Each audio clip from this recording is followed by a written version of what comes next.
बिस्मिल्लाहिर्रहमानिर्रहीम।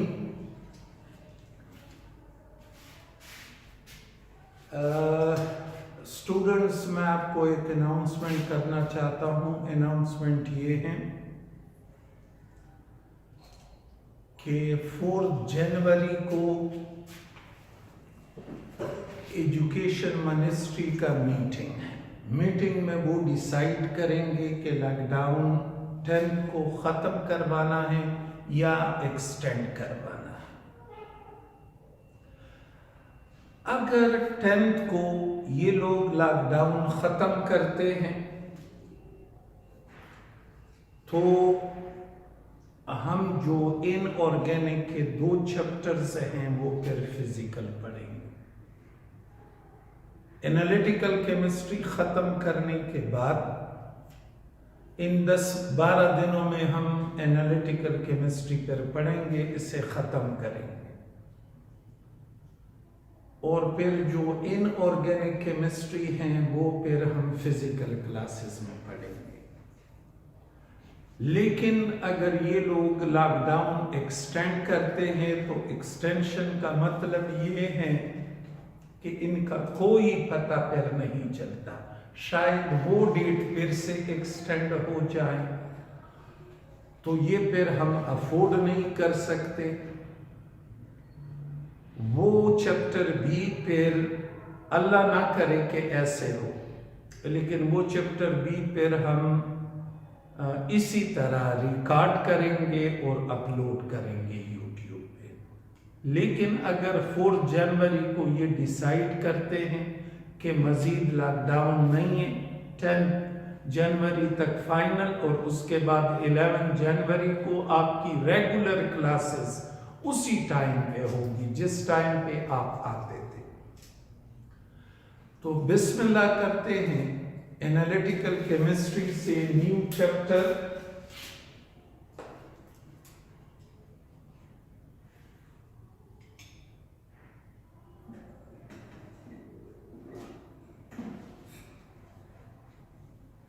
Analytical chemistry.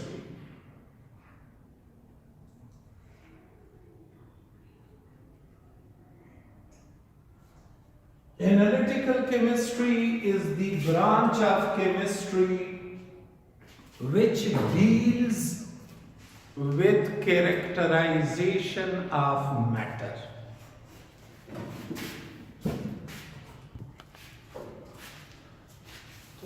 Analytical chemistry deals with characterization of matter. यानी analytical chemistry में हम मैटर का कैरेक्टराइजेशन करते हैं। कैरेक्टराइजेशन से मुराद है हम ये देखना चाहते हैं कि एक मैटर किन एलिमेंट से बना है और उस मैटर में हर एलिमेंट के एटम की तादाद कितनी है। मतलब हम मैटर का कंपोजिशन मालूम करते हैं। तो कैरेक्टराइजेशन में मैटर की क्वालिटी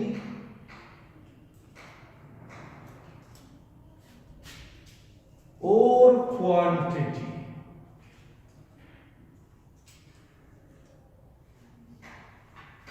ये दोनों मालूम की जाती है। क्वालिटी से मुराद है ये मालूम करवाना कि एक मैटर किन एलिमेंट से बना है। This is called quality. जैसे ग्लूकोज की क्वालिटी है कार्बन, हाइड्रोजन, ऑक्सीजन। और क्वांटिटी से मुराद है कार्बन के कितने एटम, हाइड्रोजन के कितने एटम, ऑक्सीजन के कितने एटम।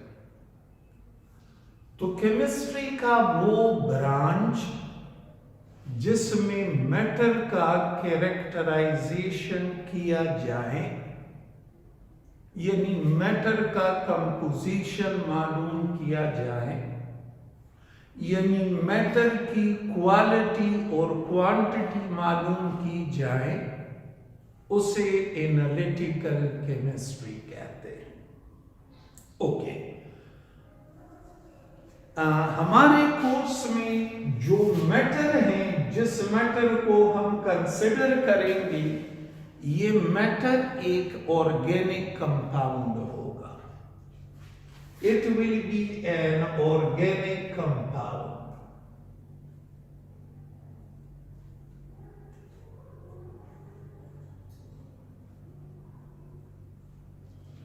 यानी हमारे कोर्स में एनालिटिकल केमिस्ट्री रेस्ट्रिक्टेड है only to organic compound. Organic compound की क्वालिटी मालूम करवाना और ऑर्गेनिक कंपाउंड में मौजूद एलिमेंट्स की क्वांटिटी मालूम करवाना। हमारे कोर्स में एनालिटिकल केमिस्ट्री रेस्ट्रिक्टेड है, कहां तक? Only up to organic compound, सिर्फ ऑर्गेनिक कंपाउंड तक ही महदूद है। तो ये चीज भी आपको क्लियर होनी चाहिए। अच्छा, एक ऑर्गेनिक कंपाउंड की क्वालिटी कैसे मालूम की जाती है? यानी ये कैसे मालूम किया जाता है कि ऑर्गेनिक कंपाउंड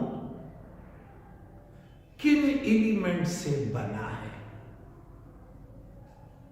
तो ये हम चैप्टर नंबर 16 में पढ़ चुके हैं। डिटर्मिनेशन और detection of carbon, hydrogen, nitrogen, oxygen, sulphur and halogen in an organic compound. ये कैसे मालूम किया जाता है कि कंपाउंड, ऑर्गेनिक कंपाउंड में हेलोजन है या नाइट्रोजन है या सल्फर है? इसका पूरा डिटेल हम चैप्टर नंबर 16 में पढ़ चुके हैं कि पहले लिसाइन सॉल्यूशन बनाते हैं, फिर लिसाइन सॉल्यूशन में नाइट्रोजन, सल्फर, हेलोजन एटसेट्रा के लिए अपने अपने टेस्ट हैं वो किए जाते हैं। यानी ये पार्ट हम चैप्टर नंबर 16 में पढ़ चुके हैं। अब हम पढ़ेंगे कि ऑर्गेनिक कंपाउंड में मौजूद एलिमेंट की क्वांटिटी कैसे मालूम की जाती है। कौन से एलिमेंट सिर्फ हमारे कोर्स में है? कार्बन, हाइड्रोजन और ऑक्सीजन। एक ऑर्गेनिक कंपाउंड में मौजूद कार्बन, हाइड्रोजन और ऑक्सीजन की क्वांटिटी एक टेक्निक की मदद से मालूम करते हैं जिसे कंबस्टन एनालिसिस कहते हैं। Combustion analysis.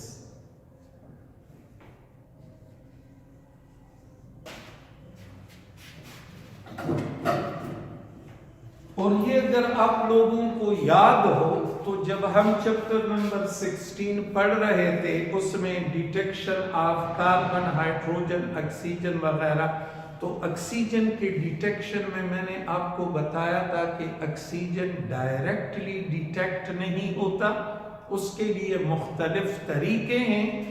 एक तरीका ये कंबस्टन एनालिसिस था और मैंने आपको बताया भी था कि ये फिर इंशाल्लाह हम चैप्टर नंबर 24 में कंबस्टन एनालिसिस को डिटेल से पढ़ेंगे। तो ये अब वो वक्त आया कि कंबस्टन एनालिसिस से ऑक्सीजन की क्वांटिटी कैसे मालूम करते हैं। What is combustion analysis? It is a type of quantitative analysis. ये किस किस्म का एनालिसिस है? It is a type of quantitative analysis used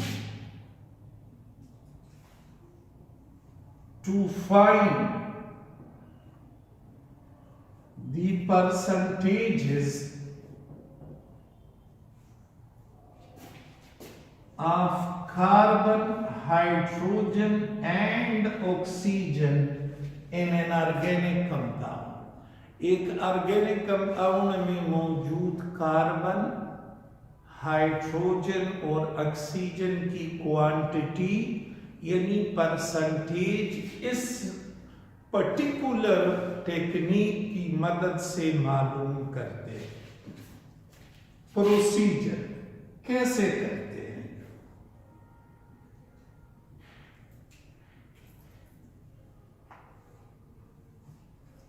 देखो, ये मुझे किसी ने एक ऑर्गेनिक कंपाउंड दिया, एक कंटेनर में किसी ने मुझे ऑर्गेनिक कंपाउंड दिया और साथ में उसने ये बताया कि इस ऑर्गेनिक कंपाउंड में कार्बन है, हाइड्रोजन है, ऑक्सीजन है, यानी क्वालिटी उसने पहले से बता दी कि ऑर्गेनिक कंपाउंड में कार्बन है, हाइड्रोजन है, ऑक्सीजन है। क्वालिटी बताना मस्ट है। बताओ कि कितने परसेंट कार्बन है, कितने परसेंट हाइड्रोजन है, कितने परसेंट ऑक्सीजन है, यानी क्वांटिटी मैंने मालूम करवानी है। तो मैं इस कंबस्टन एनालिसिस के थ्रू इसकी क्वांटिटी यूं मालूम करूंगा, इसकी नोन क्वांटिटी लूंगा। नोन क्वांटिटी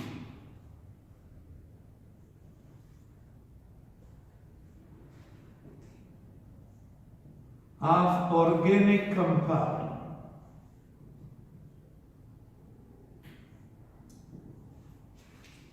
ये जो ऑर्गेनिक कंपाउंड किसी ने मुझे दिया है, मैं इसकी नॉन क्वांटिटी लूंगा। कितनी क्वांटिटी? आपकी मर्जी, जितनी आप लेना चाहते हो, लेकिन जितना कम लोगे एक्सपेरिमेंट में एरर के चांसेस उतने कम होंगे। और इस नॉन क्वांटिटी को फिर मिक्स किया जाता है क्यूप्रिक ऑक्साइड के साथ। किस रेशो से? In ratio of 1:3। लेकिन क्यूप्रिक ऑक्साइड जितना ज्यादा होगा, एक्सपेरिमेंट में एरर के चांसेस उतने कम होंगे। आप एक्सपेरिमेंट में एरर को कैसे मिनिमाइज करोगे? दो तरह से दो। फर्स्ट वन, ऑर्गेनिक कंपाउंड की मिनिमम क्वांटिटी और क्यूप्रिक ऑक्साइड की मैक्सिमम क्वांटिटी। ये ऑक्सीडाइजिंग एजेंट है। ये ऑर्गेनिक कंपाउंड में मौजूद कार्बन और हाइड्रोजन को जलाता है।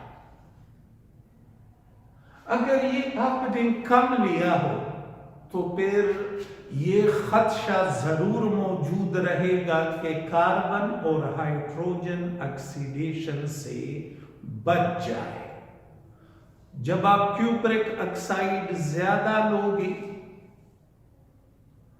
तो कोई कार्बन हाइड्रोजन ऑक्सीडेशन से बच नहीं सकता। तो तरीकाकार मैं आपको बता रहा हूं कंबस्टन एनालिसिस का कि ऑर्गेनिक कंपाउंड लोगे जिसका आपने एनालिसिस करना हो, उसे क्यूप्रिक ऑक्साइड के साथ मिक्स करोगे और मिक्सचर फिर कंबस्टन ट्यूब के अंदर रखोगे। The mixture is placed in the combustion tube. What is this combustion tube? तो combustion tube ग्लास की बनी हुई एक ट्यूब है जो इस शक्ल की है।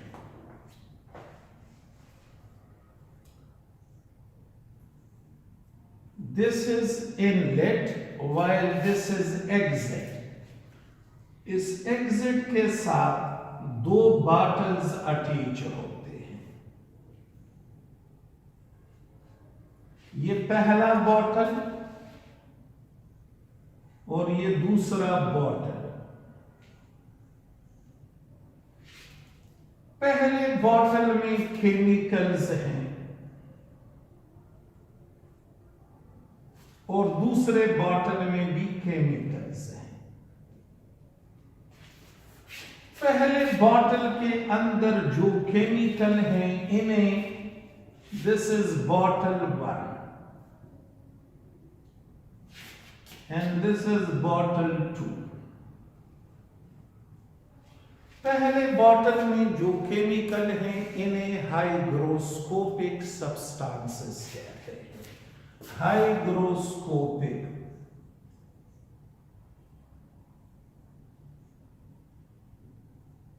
हाइग्रोस्कोपिक सब्सटेंसेस उनको कहते हैं जो मॉइस्चर को एब्जॉर्ब करे। ये कौन कौन से हैं? ये सल्फ्यूरिक एसिड हो सकता है, फास्फोरस पेंटा ऑक्साइड हो सकता है, कैल्शियम क्लोराइड हो सकता है, सिलिका जेल।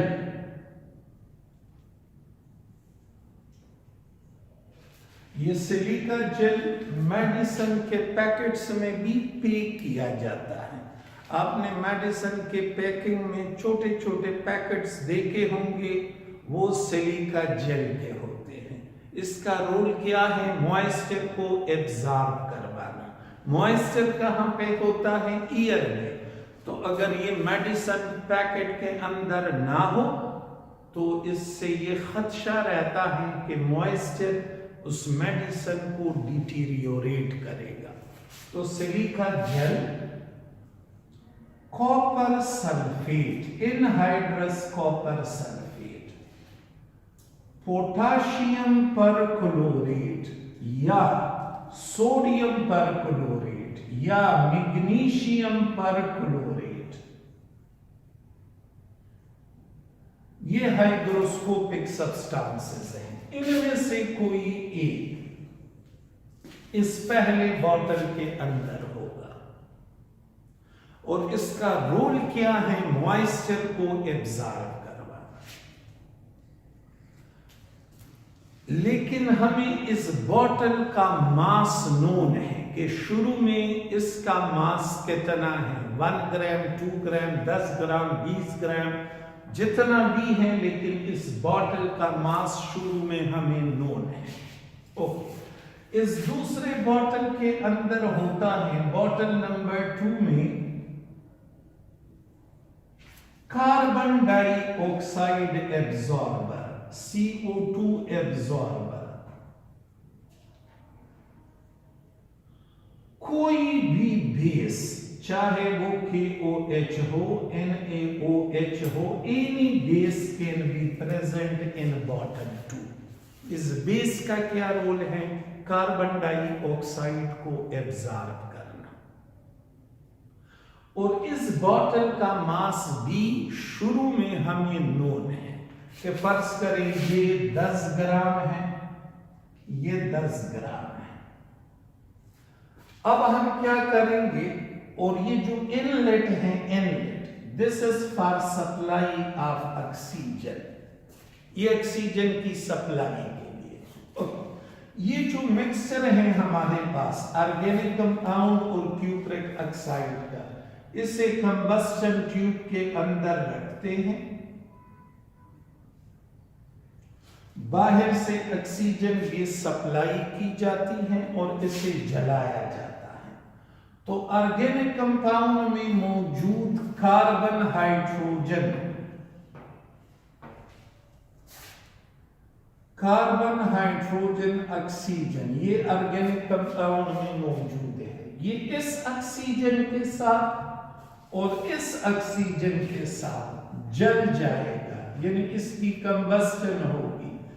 हम ढेर सारा ऑक्सीजन यूज करते हैं, यहां पे भी और बाहर से भी। क्यों यूज करते हैं? ताकि कोई कार्बन, हाइड्रोजन जलने से न बच सके। ये कार्बन इस ऑक्सीजन के साथ ऑक्सीडाइज होगा CO2 में, ये हाइड्रोजन ऑक्सीजन के साथ ऑक्सीडाइज होगा स्टीम में और एक्सेस ऑक्सीजन एज सच ही बच जाएगा। ऑक्सीजन चूंकि हम ढेर सारी यूज कर रहे हैं तो कुछ ऑक्सीजन रिएक्शन करेगा और कुछ एक्सेस रिएजेंट के फॉर्म में होगा। ये तीन गैसेस जो यहां पे हैं CO2, H2O और O2, ये तीन गैसेस यहां आएंगे। What will happen to them here? इन गैसेस को यहां पे क्या होगा? तो इस बॉटल 1 के अंदर हाइग्रोस्कोपिक सब्सटेंस है, ये इस स्टीम को एब्जॉर्ब करेगा और यहां से जो गैसेस बाहर निकलेगी it will B only carbon dioxide and oxygen. यहां ये तीन है, लेकिन जब बॉटल 1 से बाहर निकलेगी तो सिर्फ 2 रह जाएगी। वो तीसरा कहां चला गया? वो इस केमिकल ने एब्जॉर्ब कर लिया। ये 2 गैसेस यहां आएंगे और यहां बॉटल 2 के अंदर है कार्बन डाइऑक्साइड एब्जॉर्बर। ये कार्बन डाइऑक्साइड इस बॉटल में एब्जॉर्ब होगी और एक्सेस ऑक्सीजन गैस बाहर की जानिब निकल जाएगी। ओके, इसका शुरू में हमें वेट नोन था कि ये 10 ग्राम था, ये भी 10 ग्राम। अब इनका मास फिर से मालूम किया जाता है। जब मैंने फिर से मास मालूम किया तो सपोज मास आया 10.2 ग्राम। तो इस प्रोसेस के दौरान कितना स्टीम बना है? 0.2 ग्राम। शुरू में मास था 10 ग्राम, जब रिएक्शन हो गया तो इसका मास बढ़ गया। क्यों बढ़ा? दिस इज बिकॉज ये पहले बॉटल 1 था, 10 ग्राम मास था, ये स्टीम आ रही है तो इस हाइग्रोस्कोपिक सब्सटेंस ने एब्जॉर्ब कर लिया। अब ये बॉटल इस पोजीशन में है, यानी इसका मास बढ़ गया। कितना इंक्रीज आया? 0.2 ग्राम। किस वजह से? स्टीम की वजह से। तो how much steam is form? 0.2 ग्राम। और बिल्कुल इसी तरह यहां पे इस बॉटल का मास भी बढ़ चुका है। कितना बड़ा है? किसी भी मिकदार में बढ़ सकता है। वो तो कार्बन की क्वांटिटी पे डिपेंड करता है कि कार्बन कितना है। तो इसका भी मास मालूम करवाते हैं। लेट सपोज इसका मास आया 10.4 ग्राम और 10.3 ग्राम। How much carbon dioxide is formed? 0.3 gram. How much steam is formed? 0.2 gram. तो मुझे कार्बन डाइऑक्साइड की क्वांटिटी मालूम हुई और स्टीम की क्वांटिटी मालूम हुई और ये मैं मालूम करना चाहता था। अब कार्बन का परसेंटेज आप ऐसे मालूम करोगे इस फार्मूले से। Percentage of carbon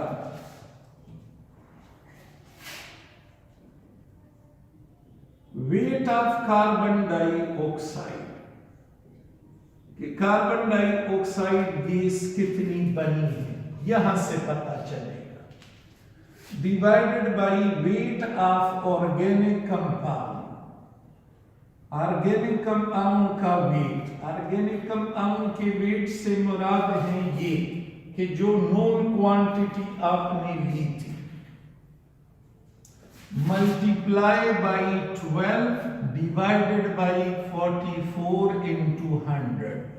what is this 44? ये इस कार्बन डाइऑक्साइड का मोलर मास है और ये 12 ये इस कार्बन डाइऑक्साइड में कार्बन का मास है और ये 100% के लिए। हाइड्रोजन का परसेंटेज यू मालूम करोगे, weight of steam divided by weight of organic compound,